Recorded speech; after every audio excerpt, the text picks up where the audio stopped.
jack slipped. Busted the fucking... Ah!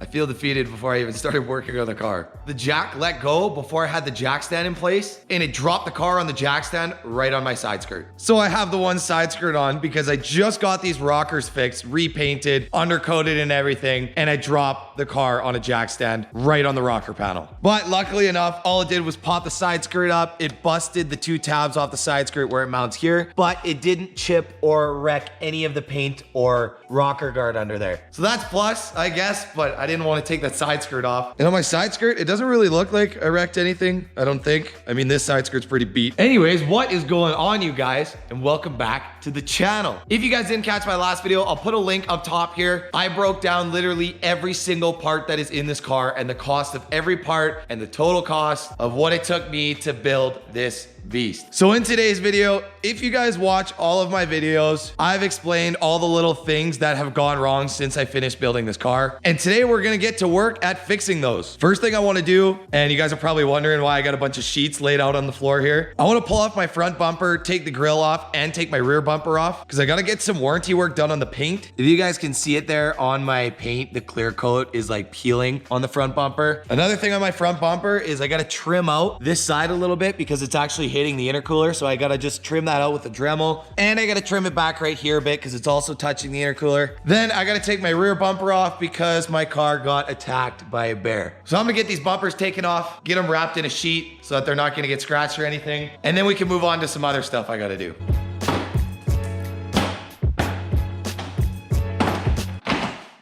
Ow.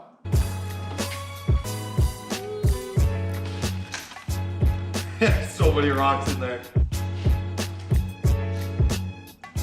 What the hell did that get there? I guess this rag was just chilling in my fender liner. I must have dropped it at a show or something. Now I'm gonna have to do an oil change anyway, so I wanna get the under splash shield thing, whatever you wanna call it, off. So let's get the wheels off and get that thing dropped down.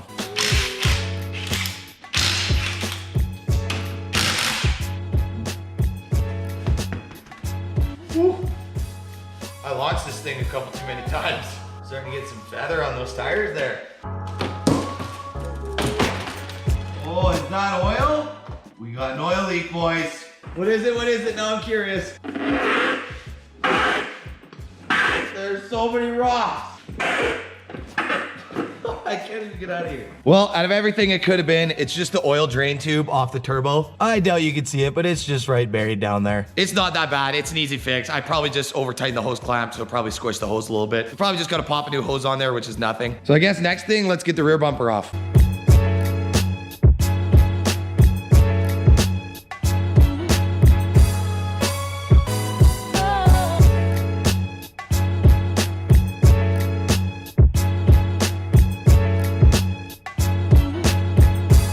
Well, bumper's off, but I'm leaking. There was way more blood like 30 seconds ago before I wiped it up. Yeah, every time I take body clips off this car, I always stab myself on something. I don't know why, it just happens. Subaru body clips kind of suck. Now that I got the bumper off, I can wrap the rear bumper up at this point. I don't need to do anything else with it. I'm just gonna take it to the body shop and they're gonna repaint it because I hate body work. But the front bumper, now I gotta keep mounting it up and dismounting it and trimming off that little front portion of the bumper just so that it stops hitting my friggin' intercooler.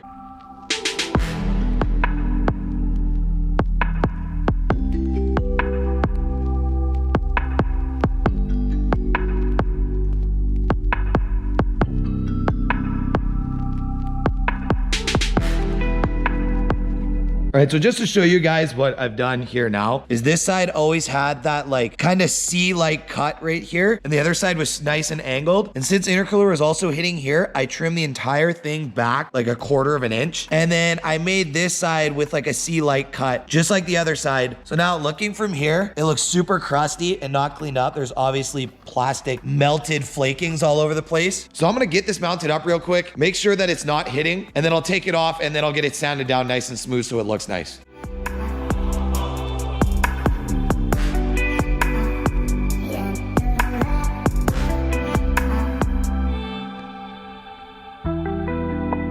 All right, I finally got this front bumper cut as best as I think I'm gonna get it. Before she goes off to paint, I got a nice seat cut on that side and a nice seat cut on that side. And when I pull these body clip mounts up to the spot they're supposed to be mounted to on the bottom, you can't really see, but I got tons of clearance there now and it's not gonna hit. Whereas before, it was literally rubbing here constantly and it was rubbing right there. Now I got lots of space, nice even gap, straight all the way across, and it's nice and smooth and round on the backside too. So now that I got one more thing crossed off the list, I can get this front bumper off, get it wrapped up in a sheet or something like that. Then I can take that to get painted. So now I'm gonna start draining the coolant so I can get the rat out of this thing because we gotta put the Mishimoto one in. Oh shit.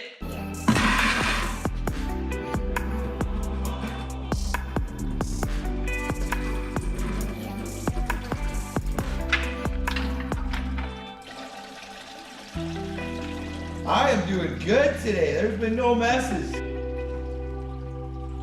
She's out. As this coolant's draining out of there, I just realized the Tomei badge has gone off my headers. What the hell? This thing must make quite a bit of sauce if she rattled a Tomei badge right off the headers. It's literally gone. It mounted right on those two little studs right there.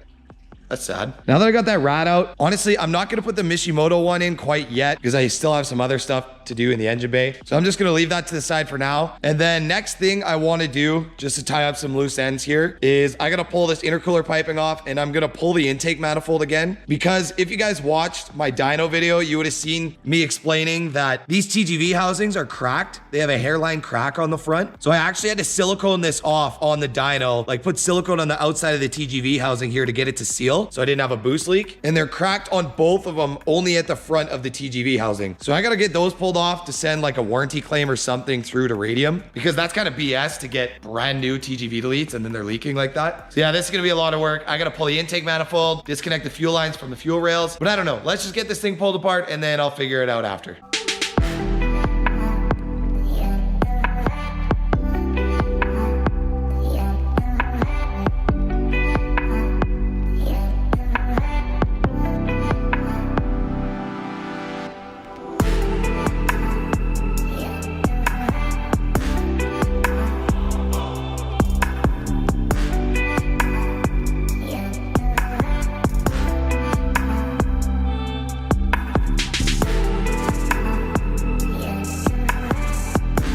Manifold's off. This is why I love working on modified cars that I modified. That literally was 15 minutes of like zero effort. It comes apart so easy when you're the one that built it. But I stopped here because I wanted to show you guys what I had to do to these TGVs to get them to seal. On the top here, they were leaking, so I had to silicone the shit out of it. I can't even get the gasket off. It's literally, I siliconed it like crazy. To the intake manifold, that's why on the time lapse, you would have seen me hammering the intake manifold. That's because she was siliconed on there, so I couldn't just lift it off. But this is just small stuff I want to get cleaned up. Like this rat's nest of hoses here. You're never going to get away from it on Subarus, unfortunately, because all the hoses are run up top, all the wiring's up top. Everything is on the top of these engines. So now all I'm going to do is get my fuel lines disconnected, unbolt the TGVs. I'm going to take this hard pipe off and just tape off my turbos so nothing gets in it. Take this intake pipe off, and then that should be about all I need to take off. Oh, and I'll have to take the turbo off eventually because I do have to fix that oil drain line and figure out why that's leaking. But for now, let's get the fuel lines disconnected and get these TGVs off.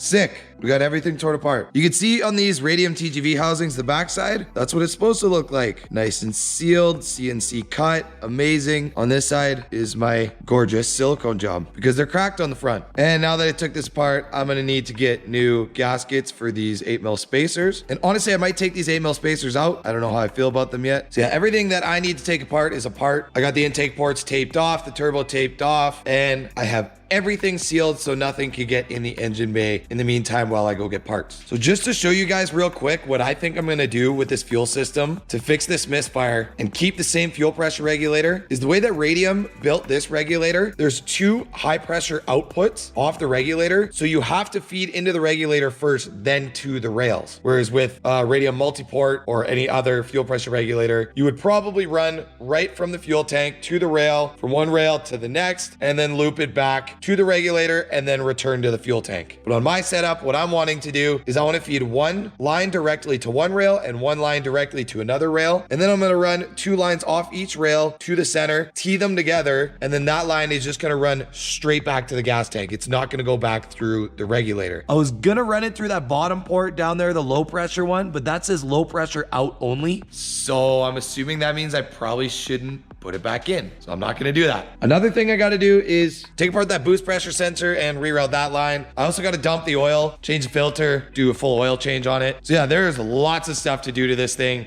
to get it ready for summer. And I kind of want to rip it in the snow once this year because I think that'd be pretty fun to rip 500 horsepower in the snow. Honestly, I think that's where I'm going to end this one. I'm trying to get more consistent at uploading. And if I do a teardown video like this, and then I do another video putting it back together, and then I can do another video of us ripping this thing in the snow, that's just more fun. It's more uploads, it's more content, and it's more fun for me because then you guys comment on every video and I get to actually interact with you guys. For the people that aren't following me on Instagram. For all the people that are following me on Instagram, I do Instagram lives. I post a lot on Instagram. Honestly, I'm way more active on there than I am on YouTube. So if you guys want to follow my Instagram, I'll have that linked in the description. But yeah, we got a long ways to go on this thing. But honestly, I find this type of stuff easy now compared to what we did before when we actually built this thing. So it's honestly not that bad. And since I built it, everything comes apart super easy because I know how everything is put together, which is sick. It's just so nice to work on this thing again. It's so fun. But yeah, that's going to be it for this one. Peace out, you guys. Thanks for watching. I will catch you in the next one.